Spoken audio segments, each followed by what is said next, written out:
Olá pessoal, muito boa tarde. Essa é a primeira edição do nosso programa de análises aqui no Mundial Telenotícias. No programa de ontem a gente estava discutindo do ponto de vista jurídico com o doutor André Marcília a acusação da Defensoria Pública dos atos do ministro do Supremo Alexandre de Moraes. A DPU acusa o ministro de restringir o direito ao contraditório e à defesa. Nós vamos falar mais sobre isso e mostrar um dos exemplos parecidos que podem ser enquadrados perfeitamente como violação aos direitos humanos. Mas é daqui a pouco. Depois do recado de nosso apoiador, fica por aí que a gente volta já já. Olá, meu querido Paulo, que alegria estar aqui mais uma vez para falar desse fenômeno, desse produto que está transformando vidas, o Articularq. E você acabou de ouvir mais um depoimento real de uma pessoa que hoje não sofre mais com dor. Não sofre porque colocou o Articularq no seu dia a dia e é o que você vai fazer. Gente, presta sua atenção. Você que está sofrendo há muito tempo. O ano passado passou sofrendo com dor, esse ano entrou o ano sofrendo com dor e aí sempre sofrendo, nunca tem solução. Compra um remédio aqui, compra um outro remédio ali, faz um tratamento e mesmo assim você nunca encontra resultado. Eu quero falar uma coisa para você. Tem jeito para você e o jeito é com o melhor tratamento hoje ortopédico que nós temos no Brasil, o Articularq. E por que nós somos o produto hoje ortopédico mais famoso e mais vendido do Brasil? Porque esse produto, ele dá resultado rápido. É o único produto que consegue entregar o que você precisa já a partir da primeira semana de uso. Eu tô falando que esse produto ele vai desinflamar o seu corpo, ele vai tirar aquelas dores crônicas, ele vai lubrificar toda a sua parte locomotora, as articulações, aonde está atrofiado, ele vai desinchar todo o seu corpo e as dores elas vão desaparecer. E isso acontece já a partir da primeira semana de uso. É incrível. O resultado ele é muito rápido porque ele tem uma fórmula muito forte, muito potente e essa fórmula ela combina os melhores nutrientes ortopédicos. Todos são recomendados pelos ortopedistas. Por exemplo, ele tem altas doses de condroitina, magnésio, cúrcuma, vitamina D, cartilagem C2 e o principal de todos, que é o ácido hialurônico ortopédico. Então, gente, você que está sofrendo aí com artrite, artrose, bursite, tendinite, desgaste das articulações, não consegue se movimentar direito, não consegue dirigir, subir, descer uma escada, já pega um papel e caneta, já vai ligando agora porque hoje a promoção tá imperdível. 0800 591 4391. 0800 591 4391. Atenção, para você que ligar agora, além do desconto especial de hoje, eu vou mandar para você de presente 2 pomadas que são as pomadas lançamento, pomada bálsamo dourado e a pomada gelo seco. Gente, essas pomadas elas são importantes porque elas têm uma nanotecnologia. São pomadas premium, são pomadas que elas ultrapassam todas as camadas da pele, chegando lá no foco da dor. Então você vai usar essas pomadas sempre de dia e de noite, sempre usando certinho. E o melhor de tudo é que tudo isso você recebe em casa nos próximos dias e o pagamento é só pro mês de março. Pagamento pro mês de março. Então, gente, sofrimento tem que acabar, não dá para aceitar viver com dor e conviver e aceitar viver com dor é a pior escolha que a gente possa ter. Saúde é tudo, sem saúde ninguém vive, então cuide da sua com Articularq, o melhor tratamento ortopédico do Brasil. Ligue 0800 591 4391. 0800 591 4391, Paulo! Ei, já estamos de volta com o nosso programa de análises aqui no Mundial Telenotícias. Para você entender o que nós vamos falar agora, é necessário contextualizar. Você lembra de Rodrigo Duterte? Pois é, o ex-presidente das Filipinas foi preso agora há pouco, no dia 11 de março de 2025, pelas autoridades filipinas em cumprimento a um mandado emitido pelo Tribunal Penal Internacional, o TPI. Ele é acusado de crimes contra a humanidade relacionados à sua violenta campanha antidrogas, que resultou em milhares de mortes durante o mandato dele. Duterte foi detido no aeroporto internacional Ninoy Aquino, em Manila, após retornar de um evento político em Hong Kong. Posteriormente, ele foi transferido para Haia, nos Países Baixos, onde aguardará os procedimentos legais no TPI.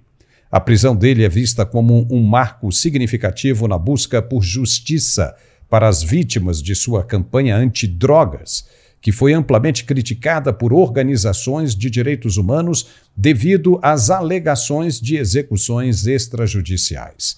Maria Ressa, jornalista filipina e vencedora do Prêmio Nobel da Paz, afirmou que a detenção de Duterte oferece uma sensação de que a impunidade chegou ao fim.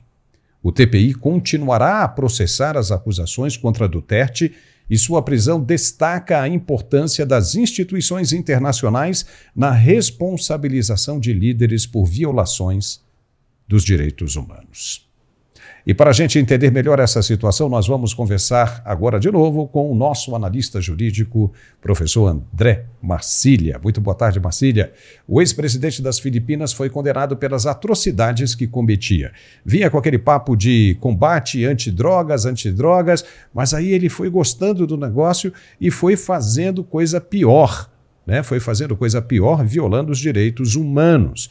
Qual a chance do que está acontecendo hoje no Brasil com os condenados do dia 8 de janeiro serem entendido também como um crime de violação dos direitos humanos e os responsáveis também pagarem do mesmo jeito? Há semelhança entre esses dois casos? Seja bem-vindo. Boa tarde. Boa tarde, Paulo. Boa tarde a toda a audiência. Olha, em tese, né, do ponto de vista teórico, é possível.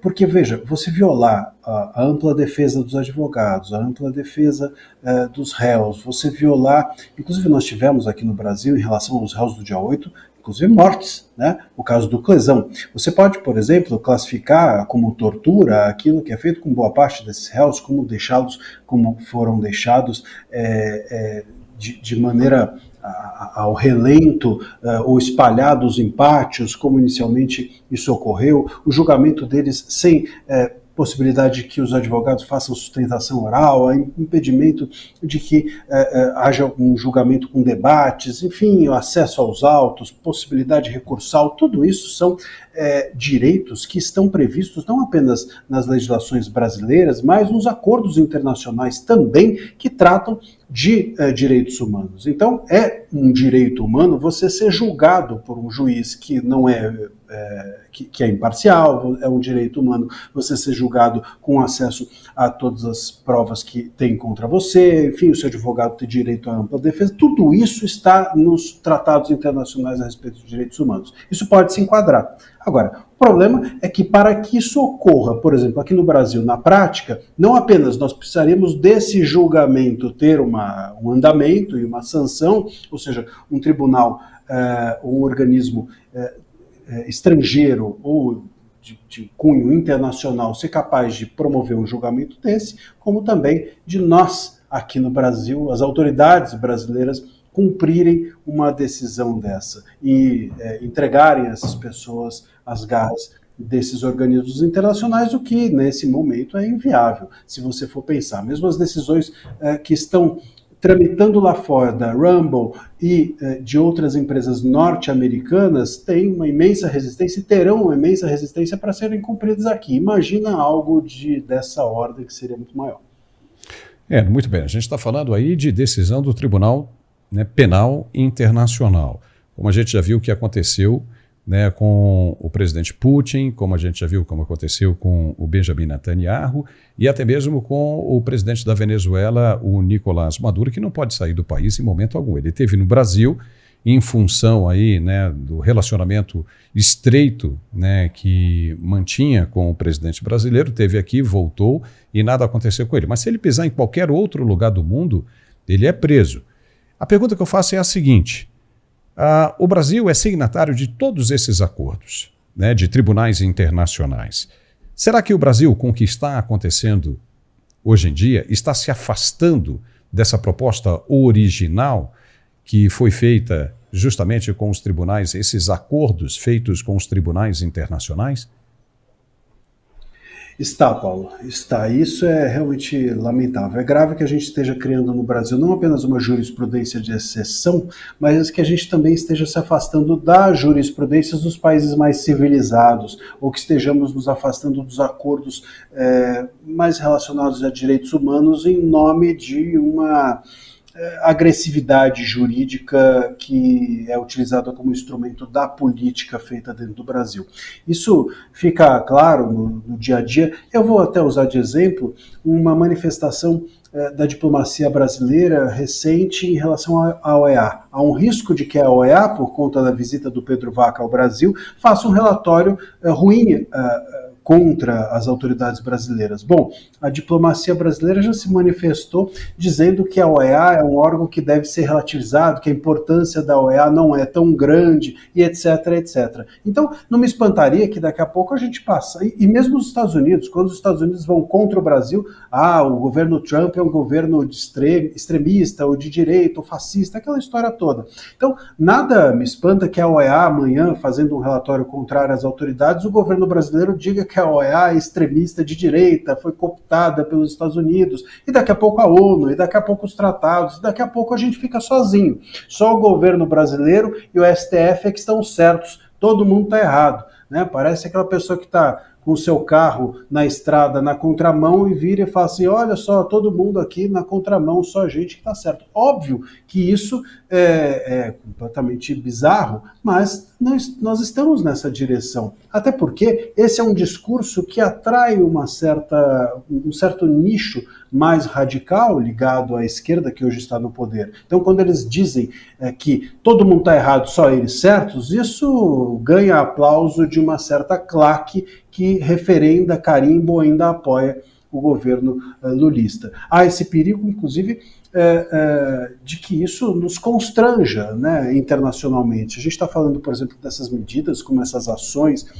seja do Tribunal Penal, seja mesmo dessas ações privadas como a Rumble, isso, ainda que não atinja diretamente, não seja executado no Brasil por conta das autoridades brasileiras não permitirem, mas isso expõe o Brasil a um ridículo mundial. Hoje o Brasil é um case de censura conhecido no mundo todo e cada vez mais visibilizado, né? Mas isso não expõe apenas as autoridades, isso expõe a todos nós, então tem um custo nisso. Hoje, a gente comentou ontem a respeito do Eduardo Bolsonaro. Se o Eduardo Bolsonaro conseguir asilo nos Estados Unidos, nós teremos um caso inédito, um político que não se sente confortável de exercer a sua função dentro do seu país. Isso é gravíssimo. Um político que não consegue se sentir protegido pela própria Constituição do país, porque ela não está sendo aplicada pela sua Suprema Corte. Ao contrário, se sente perseguido pela Suprema Corte, que deveria estar usando a Constituição para protegê-lo. Essa inversão de valores não apenas expõe as autoridades, mas expõe a todos nós, inclusive a possibilidade de sanções políticas e econômicas internacionais, que eu acho muito mais possível do que uma sanção à pessoa física dessas autoridades, uma sanção econômica e política ao país. E aí todos nós acabamos prejudicados. Nós estamos falando de coisas que nós já conhecemos, né? Que já se concretizaram. Nós estamos falando do Rumble, né? Nós estamos falando dessas coisas todas aí, mas existe uma situação que ainda está batendo aí, né? Não foi oficializada, mas ainda ontem mesmo, anteontem, né, já saiu publicado em tudo quanto foi site de notícias do Brasil inteiro, que são as sanções, o pacote de sanções que o presidente americano Donald Trump já tem sobre a mesa dele. Ele está analisando esse pacote de sanções e vai decidir se libera já para que seja aplicado ou se acrescente alguma coisa a mais. Esse pacote foi produzido pelos assessores dele, pelos assessores de Marco Rubio também, e teve o dedo de Elon Musk na elaboração desse relatório, né, desse pacotaço. Uma vez esse tipo de coisa acontecendo, né, não há como negar que o ministro relator, o ministro do Supremo, será a primeira pessoa. O objetivo seria atingir em cheio o ministro. E, pelo que se escuta, não só ele, né, mas outros ministros também que são muito próximos a ele também serão afetados numa medida de forçar, né, o governo brasileiro e as instituições brasileiras a tomarem uma posição com relação a tudo isso que está acontecendo. Vamos lá, isso vai rolar. Vamos falar primeiro do que todo mundo espera que aconteça, né, diante do que está sendo dizendo. Não é que todo mundo torça para que isso aconteça, mas que todo mundo espere, né, que todo mundo já esteja avisado que seria a suspensão do visto de entrada de um magistrado brasileiro nos Estados Unidos. Isso vai repercutir muito mal no mundo inteiro. Não vai? Você acha que de que forma isso vai prejudicar a imagem do Brasil no mundo inteiro? Olha, a imagem do Brasil acho que já estava suficientemente prejudicada sem isso, né? Com isso vai prejudicar ainda mais. Eu tenho dito, né, o Brasil conhecido por futebol e samba e carnaval, né? Como o futebol nosso anda mal, eles trocaram e colocaram então censura no lugar. Então é futebol, samba e censura. Aliás, carnaval, samba e censura. E alguns ministros ainda gostam muito de samba, talvez a gente possa juntar samba e censura e fazer uma coisa só. Eu vejo que isso vai... Eu tenho visto, não só de ouvir falar, mas até mesmo pelo interesse da mídia norte-americana, de parlamentares norte-americanos, de pessoas, de veículos norte-americanos que começam a falar do Brasil, começam a se interessar pelos casos, querem entender melhor, pedem detalhes, né? Porque eles começam a ter dúvidas sobre como é que as coisas funcionam, porque mesmo o Pedro Vaca da OEA, quando veio ao Brasil, tinha algumas dúvidas. Peraí, mas como assim? O processo sigiloso é sigiloso em qualquer lugar do mundo? A gente tem processos assim? Sim, mas o processo não é sigiloso para o advogado. O advogado em qualquer lugar não tem acesso ao inquérito. O problema não é sigiloso ao público, é ser sigiloso ao advogado, ao acusado, ele próprio não ter acesso à razão porque eu acuso. Isso é que é a loucura. Então a gente vai detalhando para os estrangeiros as coisas que ocorrem dentro do país e eles ficam chocados. E eu acho que esse choque vai cada vez ser maior quanto mais eles tiverem contato com o que aqui ocorre. E a nossa imagem vai ser pior, mas vai piorar cada vez mais. Não tem outro jeito, Paulo. Me parece que a solução para o Brasil não vai vir de fora de um cavaleiro em cima de um cavalo branco. Não é isso que vai acontecer. O governo Trump não vai nos propor isso. Mas o governo Trump, ele vai visibilizar, e está fazendo isso, a censura brasileira de tal maneira que nós próprios tenhamos os olhos do mundo voltados para nós e com isso a gente consiga resolver o nosso problema interno. Eu acho que o nosso problema interno se resolve com o fortalecimento do Congresso e com devolvendo aí fazendo projetos suficientes para devolver o gênio para a lâmpada e a nossa Corte Constitucional voltar a fazer aquilo que deveria nunca ter deixado de ser feito, que é interpretar a Constituição e só, né? E só. Passou a fazer política, nunca mais voltou para a garrafa. Marcília, fica por aí que a gente volta já para a gente dar sequência a esse assunto e outros também bem interessantes, porque agora a gente tem que abrir o espaço para o nosso apoiador. É bem rapidinho. E tá bem legal o recado dele. Veja aí. E é isso aí, querido Paulo e todos que nos acompanham aqui no Canal Mundial. É uma alegria estar aqui com você e vamos falar desse assunto. Você percebeu, Paulo, que muitas coisas vêm evoluindo, mas parece que falar da nossa vida íntima, da nossa vida sexual, ainda existe um tabu muito grande. E a gente vem aqui de forma consciente alertar todos, porque você ter uma vida sexual ativa é sinal de saúde, é sinal de bem-estar. E principalmente, Paulo, no caso do homem, devido a estresse, ansiedade, insônia, alcoolismo, tabagismo, tudo isso afeta os níveis de testosterona. E se prejudica a testosterona, vai impactar onde? Na vida íntima, na vida sexual do homem. Porque a testosterona, Paulo, é o hormônio sexual do homem, é o hormônio da força, do vigor e da vitalidade. Então, quando impacta e mexe com a nossa testosterona, causa problemas na hora da relação, como disfunção erétil e ejaculação precoce.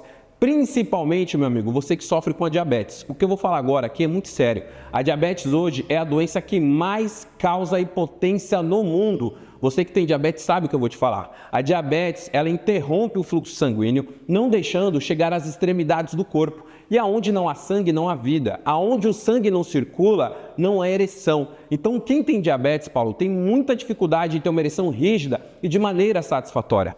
Eu te apresento Max Viril. É para você que tem e para você que não tem diabetes. Ele vai ajudar o equilíbrio da testosterona, vai aumentar o seu fluxo sanguíneo e você terá níveis de ereção durante o dia e durante a noite. Você tomando um Max Viril 30 minutos antes da sua relação, como eu tomo, você terá níveis de ereção, aquela ereção rígida e de maneira satisfatória. Basta tomar 30 minutos antes da relação a cada 3 dias. Não precisa tomar todos os dias. A cada 3 dias você vai tomar 30 minutos antes da relação, vai ter aquela ereção rígida, vai namorar com mais confiança, com mais segurança e vai melhorar a autoestima. E um último recado, porque a gente se preocupa com a sua saúde. Você, meu amigo, não abuse desses remédios de farmácia, que a longo prazo vai prejudicar o seu coração e a sua pressão. Max Viril é 100% natural e te dá uma performance extraordinária e você vai se satisfazer e satisfazer a sua companheira na hora da relação. Por isso, adquira Max Viril. Para adquiri-lo, você vai ligar agora 0800 323 0090 0800 323 0090. E atenção, que os 100 primeiros que ligarem, Paulo, vão ter um desconto de até 70% no Max Viril e de presente, olha o meu aqui, ó. Vai ganhar um smartwatch, tá? Que vai marcar o quê? Sua caloria, seus batimentos cardíacos. É para cuidar da saúde. Liga 0800 323 0090 0800 323 0090 para colocar tudo para cima, para ter mais confiança, segurança e não falhar na hora H. É Max Viril, Paulo! E já estamos de volta com o nosso programa de análises, hoje recebendo o nosso comentarista jurídico, um profundo conhecedor dos assuntos, né, da legislação brasileira, André Marcília. Marcília, agora há pouco a gente estava falando, né, você, no bloco anterior, acabou dizendo que o presidente Trump não tem a solução, não será, né, o portador da solução para os problemas do Brasil.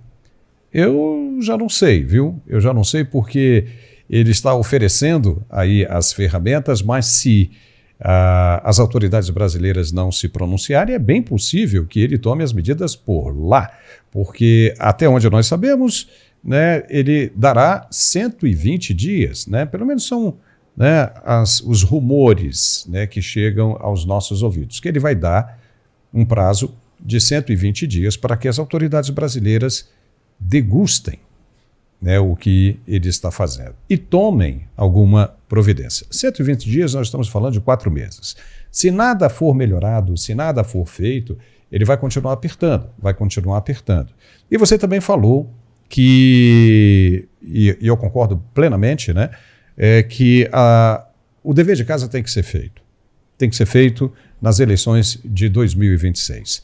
Se o povo brasileiro deixar passar essa oportunidade, é porque está pedindo para ter o que tem agora, né? Então aí nós temos que respeitar. Agora, como é que será feita essa eleição? Porque me parece que essa de 2026 será ainda mais conturbada do que foi a de 2022. Você não acha? Eu acho. Eu não me espantaria se a gente tiver daqui a alguns meses nas ruas gritando diretas já, porque as eleições de 26 vão ser totalmente conturbadas. Tomara que elas existam de forma livre, porque o que está claro, absolutamente evidente com esse inquérito, essa denúncia desses 34 encabeçados por Bolsonaro, o que está evidente é que querem extirpar o bolsonarismo do tabuleiro político do ano que vem. Isso me parece óbvio, tanto que a gente não tem só a questão do inquérito do golpe sendo uma narrativa frágil por parte da PGR, a gente tem outros elementos. Por exemplo, foi dado esses dias houve uma notícia no Globo, veja, nem é um jornal de direita, no Globo, dizendo que ministros do STF estão tentando influenciar governadores a se candidatarem ao Senado para que o Bolsonaro não tenha influência no Senado no ano que vem. Poxa, isso não foi desmentido. O incrível não é a notícia, o incrível é que ninguém saiu dizendo, não, isso é um absurdo, processar o jornal. Não, todo mundo aceitou. acolheu em silêncio a notícia. Bom, então isso parece que está acontecendo. Se está acontecendo, é um absurdo. Como é que o STF faz esse tipo de intervenção? E como é que esse STF que faz esse tipo de intervenção pode ser isento para julgar o Bolsonaro?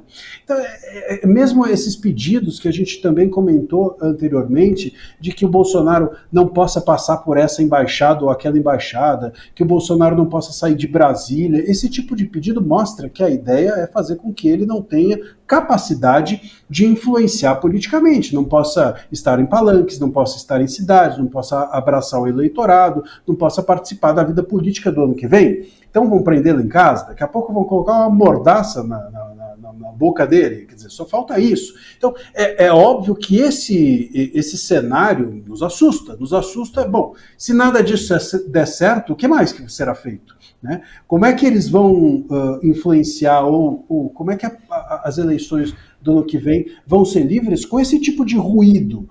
E ruído vindo de um poder que deveria julgar e não fazer política. Então é muito ruim tudo isso, assusta, e a gente fica olhando para a possibilidade de que as eleições do ano que vem sejam um fator de reequilíbrio entre os poderes com um pouco de receio. Né? Porque eu acho que esse reequilíbrio não interessa a ninguém.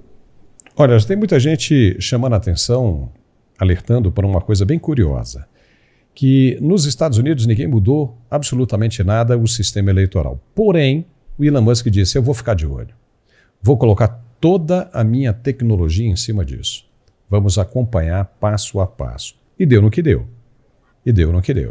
Então tem muita gente dizendo que o Elon Musk também vai acompanhar as eleições brasileiras, o comportamento das urnas. O curioso é que o TSE acabou de incinerar cerca de 2.000 urnas, né? Incinerou. Pum, acabou, porque disse que estavam velhas, aquela coisa toda, né? E incinerou uma boa parte das urnas que foram usadas no último pleito eleitoral. Muito bem. Gerou aquela controvérsia toda, né? Aquela confusão, aquela polêmica toda. Então, é praticamente impossível que se repita, né? Ou seja, o mesmo procedimento eleitoral no próximo pleito de 2026. Porque então, dependendo do resultado, né, se o resultado for diferente, for favorável à esquerda, vamos supor que as eleições fossem hoje. Imagine, com toda essa movimentação, essas pessoas, o ex-presidente sai às ruas. Agora, no iniciozinho, no dia 10, né, se eu não me engano, agora de abril, vai ter uma manifestação aí em São Paulo. O ex-presidente leva milhares, centenas de milhares de pessoas às ruas. E o atual presidente não consegue, né, encher 1 metro quadrado.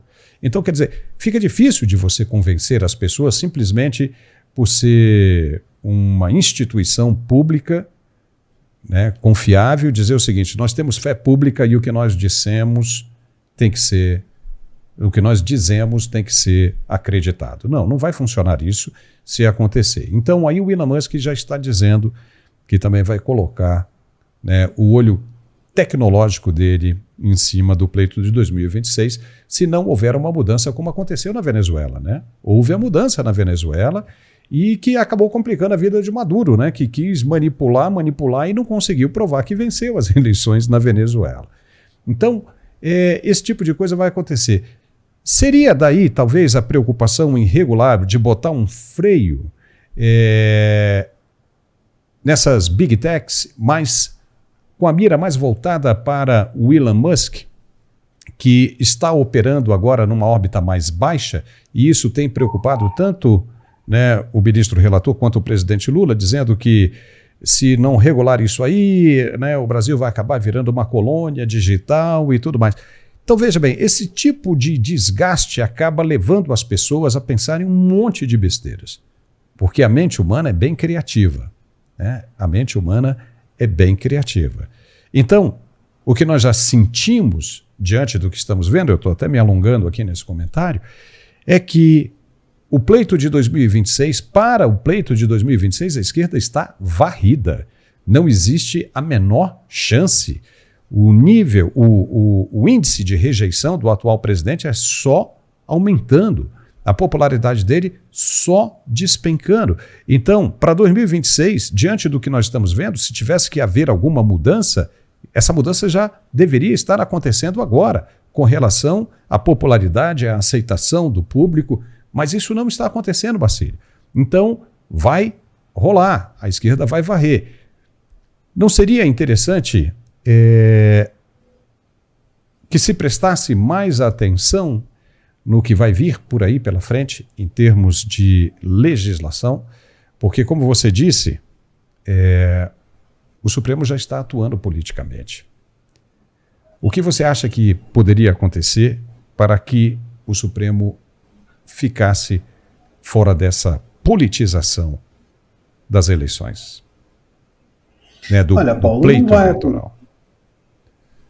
Eu não acho que vai acontecer nenhuma mudança no sentido de que o STF seja controlado, ou que ele próprio recue, ou que haja uma legislação que seja capaz de deixá-lo num ambiente de menor influência. E para isso basta a gente olhar o que aconteceu na semana passada, a respeito, por exemplo, das sobras eleitorais. O STF mudou um julgamento no meio do jogo. Então, eles tinham dado uma decisão, nos embargos de declaração da própria decisão, eles mudaram a orientação e voltaram atrás para que os parlamentares que tinham os seus mandatos já em exercício fossem retirados do cargo. Quer dizer, isso não existe. Inclusive, é básico de toda e qualquer eleição que você não pode fazer com que as regras eleitorais mudem às vésperas da eleição. É um dos artigos do próprio Código Eleitoral. E a gente faz isso por meio de embargos de declaração, que é uma peça que não serve para isso, serve apenas para esclarecer pontos omissos da decisão. Então, esse tipo de situação mostra que não há essa preocupação. Imagina a insegurança, Paulo, de uma pessoa que vai se candidatar e se eleger no ano que vem. Você vai pensar assim, bom, eu entro no cargo aqui, eu estou exercendo meu mandato, pode mudar de novo. Se mudar, quer dizer, eu não tenho certeza se eu vou continuar no cargo. Se nem essa preocupação passa pela cabeça do STF, de que é nocivo, né, dar uma decisão dessa, imagina de alguma forma fazer com que eles não influenciem a ponto de ter alguma segurança jurídica para o ano que vem. Não vai acontecer, até porque outra questão que deveria ser adiada é a da regulação das redes sociais. E não, ao contrário, eles vão correr com isso. Outra questão que deveria ser tratada com cuidado é o inquérito do golpe, né? Se eles não quisessem mostrar que há uma perseguição ao bolsonarismo, bom, eles deveriam então fazer isso com calma. Não, estão fazendo correndo, estão fazendo com a maior pressa do mundo, dentro da primeira turma e não do pleno. Então acho que não há uma preocupação do STF em relação a pensarmos que eles estão não influenciando politicamente. Acho que não há uma preocupação deles em se respaldarem uma legislação que permita que a gente se sinta seguro em relação àquilo que eles decidem. Eu creio que essa fase já passou, já foi superada, não há essa intenção mais. O que a gente vai ter pela frente é o contrário. Eu acredito que eles vão se ancorar em decisões, em legislações, para fazer do jeito que eles acham que tem que fazer. E não dar a segurança não vem de uma legislação abstrata e que é respaldada pela coletividade. A segurança deles é respaldada nas decisões deles mesmos. É respaldada nas decisões monocráticas deles mesmos. E eu acho que a gente vai continuar assim e vai só piorar para o ano que vem. Infelizmente, seria muito bom se não fosse, mas eu não vejo nenhum sinal deles em sentido contrário.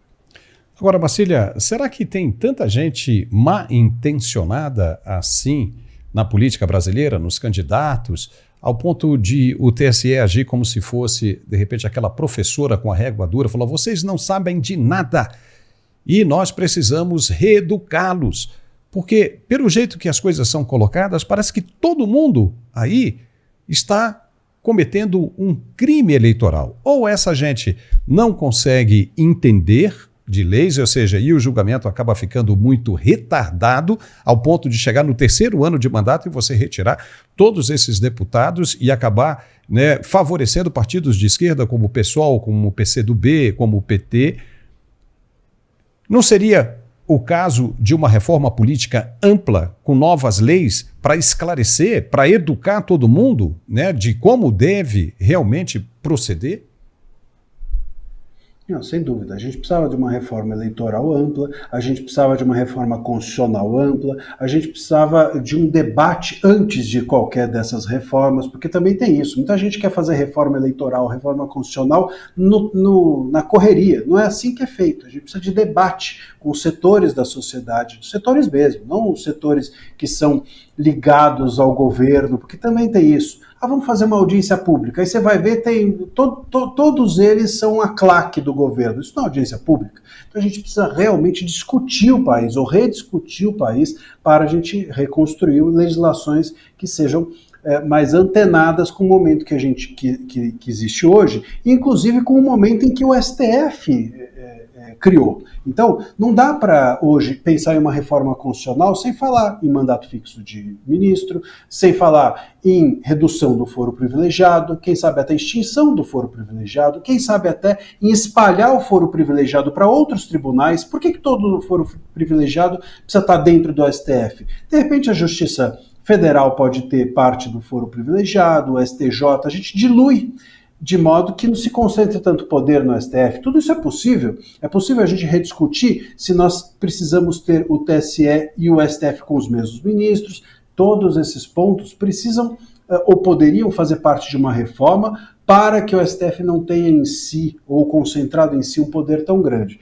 Mas para isso, Paulo, é preciso que a gente tenha um Congresso que saiba o que está fazendo. Essa discussão que a gente está fazendo aqui, se a gente for fazer dentro do Congresso, eles não vão nem saber do que a gente está falando. Tem lá meia dúzia, 10, 15 no máximo, parlamentares que se entendem o que a gente está falando, e são exceções nobres, mas o resto está preocupado com emenda, está preocupado com fundo eleitoral, está preocupado com essas coisas. Então é preciso que... E tem também uma parcela grande da esquerda que olha para esse estado de coisas e fala, opa, eu estou sendo favorecido, então eu vou só empurrar para frente, né? Só que não percebe que vai destruindo a própria instituição, né? Então a direita fica muito dependente de poucos parlamentares que têm consciência do que está acontecendo, a esquerda empurra para frente porque se sente em vantagem, e o STF vai tocando adiante, porque gostou de experimentar o poder que vem exercendo no país há 6 anos, o poder desmesurado e completamente alheio às suas funções originais. Olha só que interessante, né? O presidente Bolsonaro tinha dito, numa ocasião recente, que se dessem para ele 50% do Senado e 50% da Câmara, ele mudava o país. Mas vamos supor que esses 50% de senadores sejam eleitos, né? Que sejam favoráveis aí, né? Um monte do PL, um monte do PSD, e que sejam favoráveis ao ex-presidente. Qual a garantia de que o Supremo amanhã não vai tirar quase que a metade desses senadores e colocar de esquerda simplesmente com a canetada, como está fazendo agora, né, com o Supremo ou o TSE, né? Como está fazendo agora com esses deputados que saíram para dar lugar a essas legendas de esquerda, como o PSOL, PCdoB e por aí vai.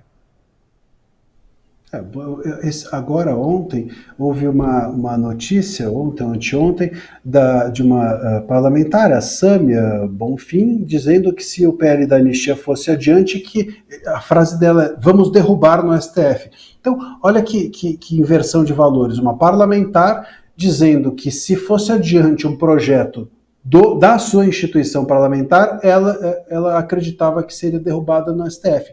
Não percebe que isso é um avanço do STF sobre a sua própria instituição, né? É como se a gente aqui estivesse falando o seguinte, olha, se o programa aqui, rival do Mundial Telenotícias, avançar, a gente vai torcer para que ele seja censurado. Bom, óbvio que a gente também vai acabar censurado por tabela. Amanhã, pau que bate em Chico vai bater em Francisco. Então, eu creio que não apenas a esquerda empurra para frente, como ela não consegue, isso de forma geral, os parlamentares não conseguem ter um sentimento de corpo, um sentimento de que todos vão ser prejudicados quando as medidas são feitas de forma errada. E o STF, com isso, vai avançando sobre as instituições. É muito legal a gente discutir esses aspectos políticos aqui. Por quê? Políticos não, jurídicos, né? E políticos também, porque isso acaba levando o nosso público a poder formar uma opinião, né, ouvindo os esclarecimentos de um especialista como você, Marcília. Para a gente encerrar, eu gostaria de falar sobre o deputado Eduardo Bolsonaro, né? Esse é o tema que vai tomar conta, né, dessa semana e da outra e coisa mais para ir para frente, né? Você acha que acabou sendo um tiro no pé danado do PT ao recorrer ao STF para suspender o passaporte dele?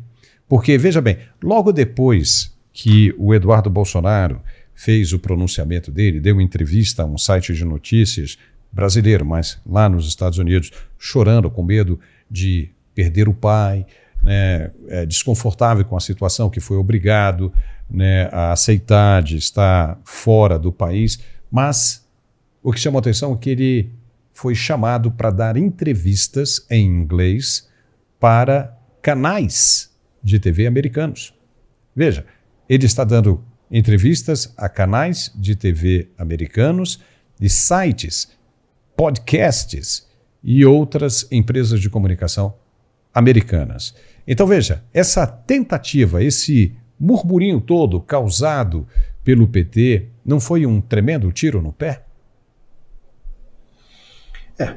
Eu creio que a gente pode fazer essa leitura, sem dúvida alguma. O pensamento do PT, sem dúvida, e aliás, os deputados, a gente ontem estava comentando isso, né? A imagem deles é clara a respeito de que eles tinham certeza de que o Eduardo viria ao Brasil e seria preso, né? Sabe-se lá de onde eles tiraram essa informação, né? É uma informação ou é um chute? Quer dizer, eu não sei o que é pior, se eles acham que o Brasil está de tal maneira que isso aconteceria, ou se eles têm essa informação. Qualquer coisa seria muito grave vindo de um parlamentar. Mas o fato é que provavelmente isso aconteceria mesmo. Eu acho que o chute ou a informação deles é correta. E esse foi o ponto. Eles demoraram tanto para... cantaram tanto a bola, né? Olharam tanto para a sua presa, que a presa entendeu o que ia acontecer. Eu creio que a falta de esperteza talvez tenha sido essa, né? De cantar muito a bola, de olhar com um olho muito gordo para o doce, vamos dizer assim.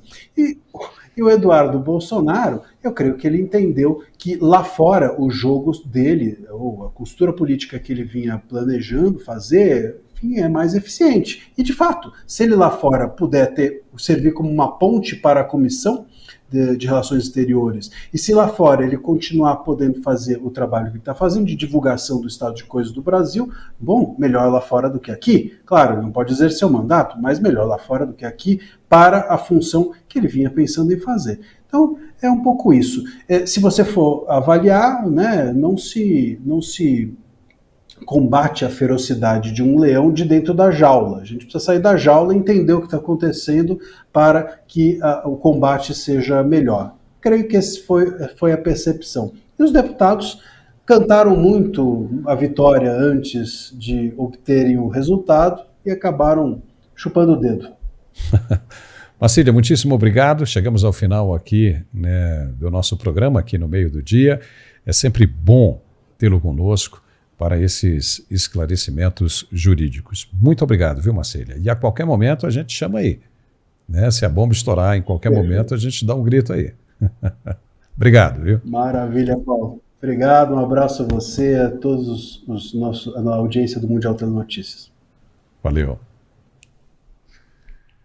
E nós ficamos hoje por aqui. Lembrando que logo mais, às 17h45, nós temos a segunda edição desse nosso programa. Não perca, hein? E eu vou pedir a você que se inscreva em nosso canal, porque é muito importante a sua inscrição. Não tem que preencher formulário nenhum, é só clicar ali em cima no botão de inscreva-se e está tudo resolvido.